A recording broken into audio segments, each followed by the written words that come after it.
Money in the Bank is Sunday, and the card, 5 matches so far.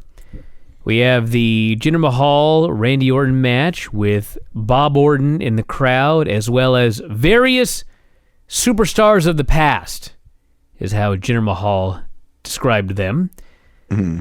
Had Kevin Owens, AJ Styles, Baron Corbin, Sami Zayn, Dolph Ziggler, and they're going Shinsuke. to have Larry Hennig and Greg Gagne and Baron Von Raschke and I don't know who else. That's right. Money in the Bank match.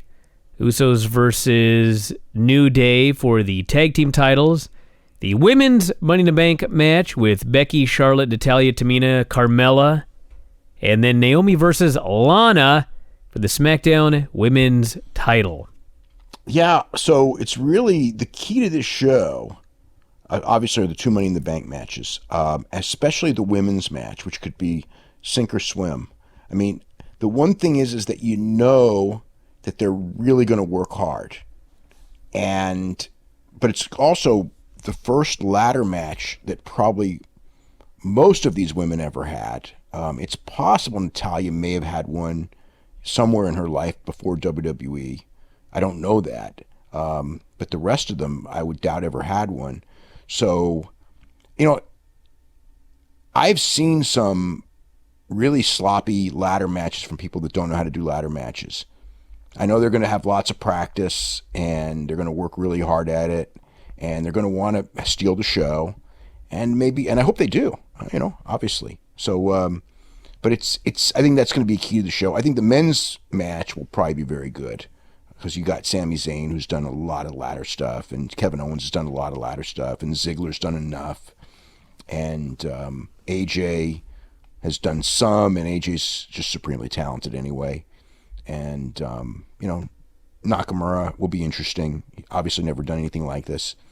But, there's enough guys who have, and Nakamura is very talented as well. So, and one person, in a ladder match, one person can do a lot, can do not a lot, and the other guys can make up the slack with 6 people, and it'll be just fine.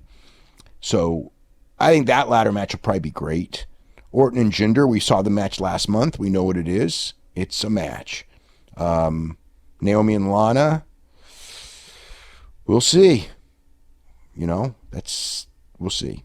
And tag team title will probably be, fine. Maybe even, maybe good. Usos are good workers, and New Day's good too. So it'll probably be all right. Good. So hopefully it's better than the string of average WWE pay-per-views that we've been getting of late. Braun Strowman. So he's ready to come back. And right now, he's booked on the next pay-per-view. I don't know that it's against Roman Reigns on the Great Balls of Fire show, but tentatively he has a match on that show. So, or I shouldn't say a match. He has an appearance on that show. Maybe he's going to run in the Brock match. I don't know. But he is tentatively scheduled for that show. So he's ready. And Zack Ryder's back. And that's right. He was on SmackDown. Yeah. So real quick, we should. Did you see 205 Live? No. Okay. So they had Cedric Alexander, and so he's still, even though he's done with them, he's still not done with them. He wrestled. Stupid storyline. Yeah, he's still. How long has 205 Live been on the air? Forever. No, it's a couple months, but he's it's way longer than that. It seems like this is the longest storyline in WWE history. Yeah, so he wrestled Daivari, and then in the middle of the match, they have this phone on the screen, and on the phone is Alicia Fox telling Noam Dar to do a run-in. So Noam Dar comes in looking with his telephone, doing a run-in that Cedric Alexander knows about because it's on the screen. So Cedric Alexander was able to thwart the run-in because of this, which just is so ridiculous. And, then the big thing was that Cedric Alexander hung up the phone on her. And then he says, "I'm done with you people," which is what he said. He says that every week. So now it's like a running gag. They also got a new announcer, Vic Joseph, who was a WWE announcer. I mean, I'm listening to him, and it's like it's Todd Grisham, and it's Tom Phillips, and it's Rich Brennan. And they're all like, You know what I mean? They're all inoffensive. Oh, I know exactly what you mean. Yeah, they're all inoffensive and they don't have any flair because they're taught not to. Because if you had flair, they try to get rid of you. You're trying to get yourself over. We cannot have any announcers getting themselves over. Yeah, but Corey Graves is constantly trying to get himself over. And that's not a knock on Corey Graves. I think Corey Graves is great. Corey Graves carried the show. Corey Graves was really good on the whole show. But he's clearly trying to get himself over. Austin Aries did an interview, and I guess that he's injured. He said he's got a neck problem and a knee problem, and he needs to take some time off. So I guess that's what's going on. And they set up a Tony Nese. Tony Nese came into the ring and was kind of threatening him, and then Jack Gallagher comes out, and Tony Nese took the umbrella away and tried to sucker him, and Gallagher ducked it, and Austin Aries threw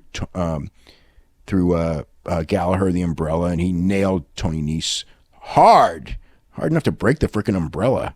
So then Rich Swann is trying to talk TJP into becoming a babyface again. And TJP, when he wrestled in the main event against Tozawa, he pretty much worked as a babyface. And they had a hell of a match. And even in the last minute or two, the crowd was even starting to get into it. It was so good. TJP is he's lacking some charisma thing as a babyface or a heel, but he wrestles so well. And Tozawa's really good and has charisma as well. He's not lacking it. So their idea is to make him a childlike character, but he's smart enough to know that he doesn't trust Titus O'Neil, even though Titus O'Neil did give him the main event in the show, and he won. And Neville they did a thing afterwards where Neville confronted Titus about Tozawa. So it's very clearly we're doing a Neville and Tozawa program, which, I mean, probably going to be on the pay-per-view, will be another great match where the crowd reaction is about 1/3 of what it should be.